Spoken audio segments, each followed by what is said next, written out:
Welcome to this explainer. If you've clicked on this, chances are you're carrying a very specific, honestly kind of heavy question in your mind right now. We're going to take a direct, intimate look at the psychology of attraction together. And I promise you, by the end of our short time here, you will see your situation with absolute clarity.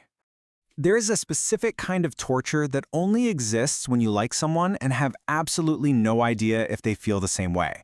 You replay every conversation, you analyze every text, you notice every small thing they do and spend hours trying to figure out if it means something or if you are just seeing what you want to see.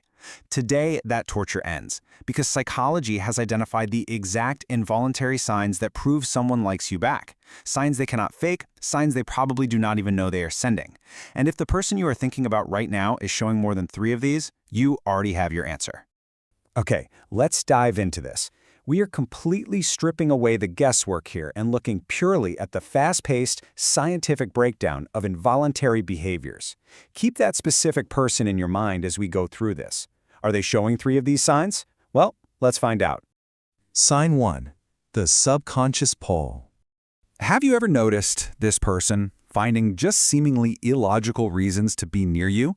Maybe they show up in spaces where you are, even when there's no obvious reason for them to be there. They might choose the seat closest to you, or they'll linger in a conversation slightly longer than the situation actually requires. This is a subconscious pull. It's an involuntary navigation towards someone you're attracted to, very much like how a plant just naturally grows toward the light.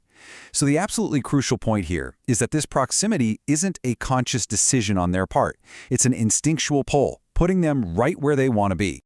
Sign 2. The nervous system shift.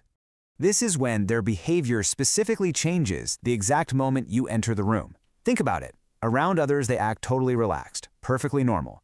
But around you, something shifts. They become slightly more animated, or maybe they get suddenly quiet. They sit up a little straighter without even deciding to do it. Your presence has triggered a literal response in their nervous system that other people simply do not trigger. Because this happens before their conscious mind can even manage it, it is for sure one of the most reliable signs we have. Sign 3. The return glance. And this brilliantly illustrates the cognitive battle happening right inside their brain between embarrassment and attraction. It goes like this. First, you catch them looking at you. Naturally, they look away in embarrassment. But here is exactly where the truth lies. They look back within seconds. Why? Because the pull toward you is simply stronger than the embarrassment of being caught. A person who's just looking by coincidence, they move on. An attracted person literally cannot fully look away because that pull forces their attention right back to you. Sign 4. Resource allocation and memory. Think about whether they remembered trivial things you mentioned casually weeks ago, or maybe a preference you stated just once without putting any emphasis on it at all. Science tells us that the brain stores information about people it finds significant with far more resources than it stores information about people it's just indifferent to. When they hold on to details that have absolutely no practical use, their brain's cognitive resource allocation is actually revealing exactly what they haven't said out loud yet. Sign 5. Digital lingering. Now, what's really interesting about this concept is how it beautifully bridges the physical and the virtual. We're talking about fast replies, asking follow-up questions, bringing up totally new topics, or sending texts with absolutely no purpose except to just maintain contact. All these behaviors make up digital lingering. The text conversation is really just a tool to create proximity when they can't physically be near you, proving exactly how much mental space you occupy in their daily life. Sign 6. Specific teasing.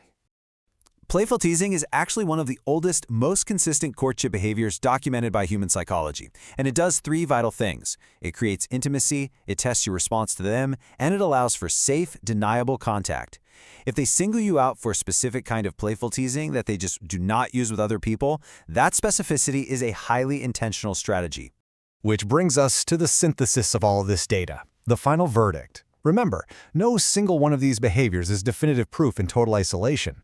What we are really looking for is a pattern across their actions. 3. If the person you are thinking of right now shows 3 or more of these involuntary signs, you already have your definitive answer. The clues have been sitting right in front of you. You were looking in the right place the entire time. You were just not sure what you were looking for. Now you know.